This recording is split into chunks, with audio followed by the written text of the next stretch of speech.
I, Bob Kane, am the sole creator of Batman. This statement is false. In this video, you're going to find out how one man stole Batman all for himself and lived a life of luxury, while his co-creator and focus of our story, Bill Finger, died penniless, alone, and broken. Bill Finger, soul of Batman. Before we get into this, we must credit author Marc Nobleman, his book Bill the Boy Wonder, and the documentary Batman and Bill, as well as the family of Bill Finger, his granddaughter Athena, as well as the many comic historians and writers and figures who spoke about Bill Finger over the years. Without them, much of what you're about to see would not be known.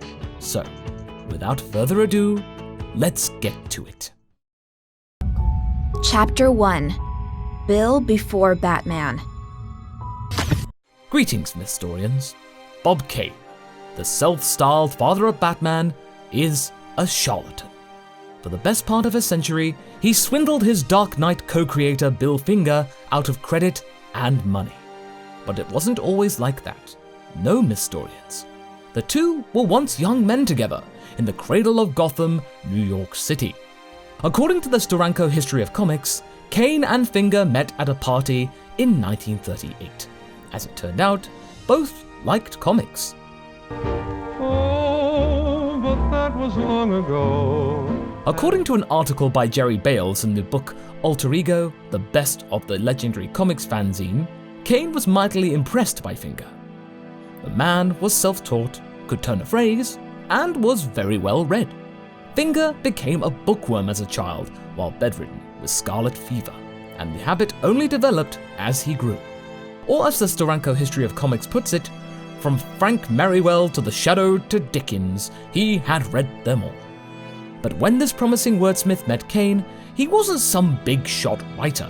He was a shoe salesman, and that's not the only job the then future co-creator of Batman had done. Finger grew up around his father's tailoring business, where his parents dreamed of him becoming a doctor. Initially, Finger had set about doing just that. Yet, when the Great Depression hit, it hit hard. His dad had to shut up shop, and Finger had to leave his studies to work. According to the Bales article, the young New Yorker did everything from waiting tables to even driving taxis. Things were tough, and money was tight. And when Bob met Bill at the party, neither knew that together they would create all that was Batman, or the fact that one of them would take all the credit from the other. Chapter 2. Making Batman. Following the party, the two are said to have met up at Edgar Allan Poe Park. Kane wanted Finger's input on a strip he was working on. This was Rusty and Powell's for Adventure Comics, and would be the duo's first collaboration. Possessing remarkable physical strength, Superman fights. Around the same time, Superman debuted in Action Comics #1. The Man of Steel was a hit. His popularity soon led to the demand for other superhero comics, and the following year, Bob decided to make one of his own. His initial idea of Batman is said to have included a man in a red jumpsuit, a domino mask, and bat wings. When he called in Bill for his take, Bill had him change everything. Bill suggested adding the cowl, gloves, and making the suit darker. Bill helped Bob make Batman the hero the world knows and loves. Bill also came up with the name of Batman's secret identity, Bruce Wayne. Speaking in the Steranko History of Comics, the writer said, Bruce Wayne's first name came from Robert Bruce, the Scottish patriot. Wayne, being a playboy, was a man of gentry. I searched for a name that would suggest colonialism. I tried Adams, Hancock, then I thought of Mad Anthony Wayne. This was fitting for the Batman character. Robert Bruce was a medieval guerrilla freedom fighter turned King of Scotland. Anthony Wayne, on the other hand, was a Revolutionary War leader known for his impulsive and sometimes mad battlefield exploits. So now that he had a secret identity for his hero, Bill needed a setting. Speaking in the Steranko History of Comics, the writer said, Originally I was going to call Gotham City Civic City. Then I tried Capital City, and then Coast City. Then I flipped through the New York City phone book and spotted the name Gotham Jewelers and said, "That's it, Gotham City." We didn't call it New York because we wanted anybody in any city to identify with it. So if Bill Finger did all that, how did Bob Kane come to get all the credit for the Caped Crusader? Chapter 3. Bob Kane's Batman Deal.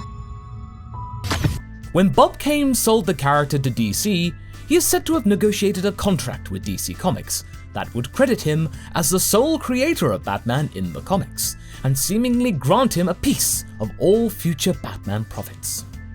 Why did Bob Kane do this? Daddy.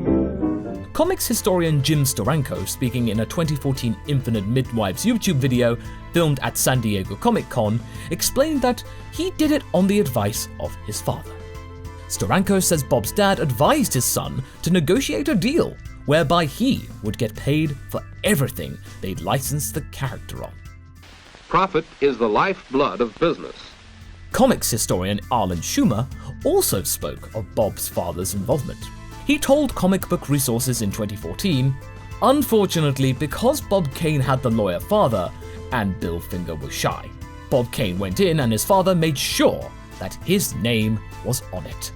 That's how Bill Finger ended up getting shunted away from his co-creation." Chapter 4. Bill Speaks Up. I'm a faceless clown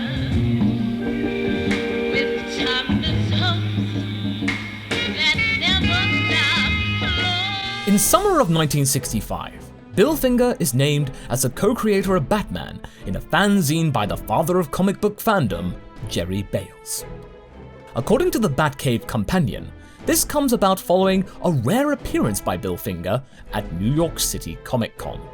The article is titled, "If the Truth Be Known or a Finger in Every Plot," and it's very kind to Bill Finger. It covers a lot of what we just went over and more.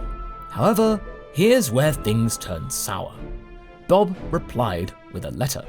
Here are some excerpts. "Bill Finger has given out the impression that he and not myself created the Batman, as well as Robin and all the other leading villains and characters. This statement is fraudulent and entirely untrue. That is myth. The truth is that Bill Finger is taking credit for much more than he deserves, and I refute much of his statements here in print. The only proof I need to back my statement is that if Bill co-authored and conceived the idea, either with me or before me, then he would most certainly have a byline on the strip along with my name. It's been 25 years now, and truthfully, time sometimes blurs the memory, and it is difficult to separate at times the myth from the truth, so that I cannot blame Bill too much if at times his memory clouds." Chapter 5. With Bill Finger. Kane died in 1998. He never shared official credit for Batman during his lifetime. It was only in 2015 when DC Entertainment, the owners of the Batman character, cut a deal with Finger's heirs, whereby he'd be credited for his contribution in all Batman media with the new line, "Batman, created by Bob Kane with Bill Finger." Finger never got proper credit in his own lifetime. He died alone in 1974 in his New York apartment, penniless, alone and broken. And when he passed, most of the world would not know the legend that it had lost. Chapter 6. Beyond Batman. Various sources also point to Finger as the co-creator of the Green Lantern with Martin Nodell. The writer is also said to have created the character Wildcat and wrote a 2-part episode in the 1960s Batman TV show. For that, he did receive credit. Finger co-wrote several films, including The Green Slime and Track of the Moonbeast. He also contributed to the detective television show called Hawaiian Eye, as well as 77 Sunset Strip. Finger also wrote for the Army Pictorial Center. They actually have a webpage about him that contains the following little nugget. Bill Finger was an acerbic character, always in a hurry in the hallway of writer's branch. When questioned about comic book artist Bob Kane's fame and fortune with the pop culture success of the 1960s television series Batman, Bill would growl. "All those villains, the Joker, Penguin, I created them." Bill had a finger in everything Batman. The hero's locale, costume, initial villains, Robin, and even his tragic and heartbreaking origin story. That is all Bill. He's the soul of what makes Batman, Batman.